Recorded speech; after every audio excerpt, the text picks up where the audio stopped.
A panel at the recent Game Developers Conference has brought the old argument that all games are political back into the spotlight, and Extra Credits even made a video to support that claim. Is this true? Are all games political? No, it's not true at all, and I'll talk about why it's not true and why this argument is important in this Game Objective editorial. Meet Bonnie Ruberg, an assistant professor. Her publications include Queer Game Studies, Gender, Sexuality, and a Queer Approach to Game Studies, Playing to Lose, The Queer Art of Failing at Video Games, and No Fun, The Queer Potential of Video Games That Annoy, Anger, Disappoint, Sadden, and Hurt. Ruberg gave a talk at the 2017 Game Developers Conference called Teaching Students to Make Socially Aware Games. Included in the presentation was this slide. Video games are political. The way we make games is political. The way that we teach our students to make games is political. This picture quickly made the rounds on social media, where many people called bullshit. Extra Credits, a YouTube channel with nearly 1 million subscribers that is intended to help people learn how games matter, made a video to also argue this point. All media is political.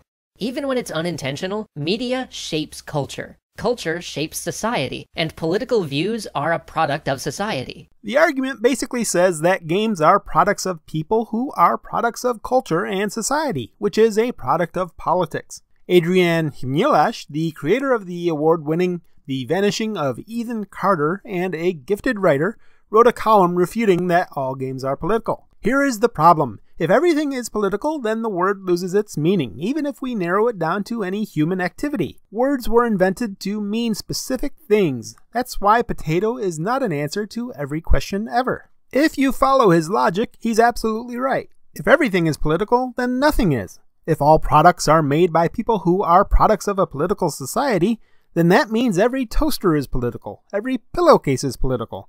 Every time we have a pint of beer, we're drinking politics. And did you note that when people argue that all games are political, they bring up games which are obviously political? No one is denying that some games are political, but they never talk about games like Candy Crush and how it's somehow political. No one's crazy enough to say that Tetris is political. Except Ben Kuchera, Senior Opinion Editor for Polygon. Ben agrees with Feminist Frequency founding member Jonathan McIntosh that all games are political. Why is it always the woke people making this argument? Anyways, here's Ben saying that Tetris is about the impossibility of imposing order onto never-ending chaos. When someone refers to the legendary music in Tetris, Ben says, the music and theme itself is incredibly political in Tetris. Now, this is Game Objective, and we like to source our arguments around these parts. So I went directly to the source. I asked the company behind Tetris, called Zebra Partners, whether Ben Kuchera is right, that the game and music are political.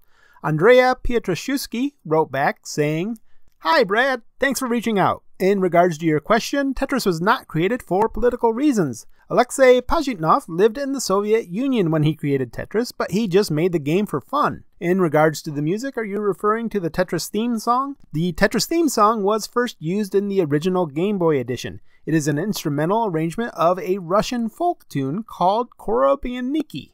I apologize for the pronunciation here, by the way. So, we have the creator of the award-winning Vanishing of Ethan Carter saying, no, not all games are political. And we have the creators of Tetris, the most popular video game ever made, saying their game wasn't political. How about the second most popular video game ever made, Minecraft? Well, I asked Marcus Persson, better known as Notch, when you created Minecraft, was it political? He replied, the game? No. I asked him if I could quote him on that, and he asked, what's the context? I told him about Extra Credits and a professor and Ben Kuchera arguing that games are products of political systems, and he replied, you can also quote me as saying these people are idiots. The big question in all of this, and frankly it's one I've struggled to answer, is why are these people arguing that all games are political? In part, they're responding to people who say they want politics kept out of their games. More and more frequently, on message boards, forums, and Steam reviews, I've seen the demand that creators, writers, and reviewers keep politics out of games. But this is mostly a straw man. There are people who say they want politics kept out of their games, but if you talk to them for more than a second, you'll find out what they mean is that they don't want games preaching politics at them. Everyone knows that games can be political, and no one wants the political undertones of games like Papers, Please or Bioshock removed from their games.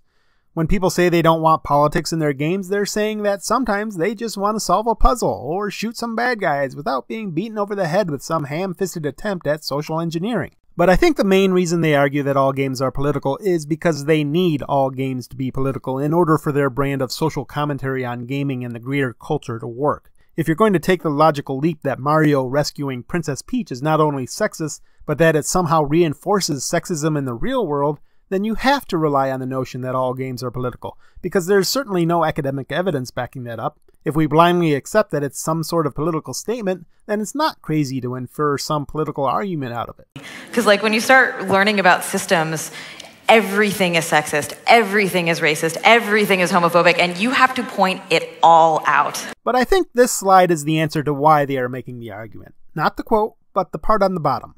Teaching students to make socially aware games. This is someone who wants to change the world, not by making brilliant video games like The Vanishing of Ethan Carter or Tetris or Minecraft, but by using her brand of academic politics to influence others making games. Let's make socially aware games that just happen to promote our political beliefs, and the world will be a better place.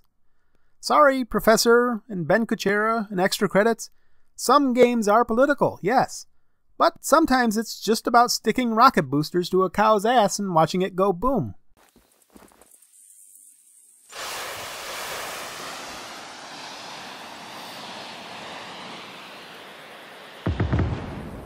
That's what I think. What do you think? Let me know in the comments below. As always, if you like this video, hit the thumbs up, and if not, hit the thumbs down. If you want to see more videos like this from our channel, please consider subscribing and maybe supporting us on Patreon. This has been Brad Glasgow with Game Objective. Thanks for watching.